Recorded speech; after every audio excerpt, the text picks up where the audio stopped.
Ayan, so ngayon guys, ang aming ulam is, anong tawag dyan? San Marino at saka, ayan, dalawang itlog. So, kaya dalawa kasi dalawa kami. So, tig-isa kami. Pero hindi namin alam kung sa dalawang itlog kung ilan yung, sino yung makaraming kuha. But, anyway, ang sarap ng aming ulam. So, ito yung ano, San Marino tuna na dalawang itlog. So,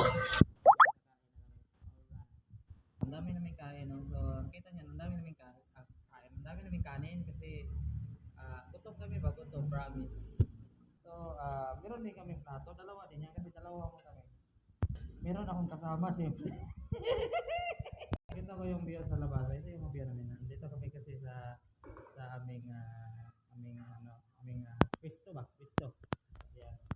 So, gibahin-bahin na sa akong kauban. Gibahin-bahin na. Kumbaga, tunga-tunga ba? Medyo marami yan sa akin ha, pero medyo kadaghan ba na ba? Promise mo diya. Okay, so gipaabot na mo, among giulat ng among sudan na gitakloban ba? Na, iyag yung detilo.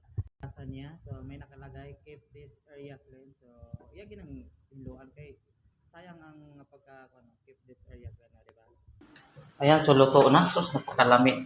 I mean, napakasarap ba? So, mo na nga mo ang sudan karon. So simple lang pero the best sa ating life ba, promise. Kaming suka. Oh, grabe suka.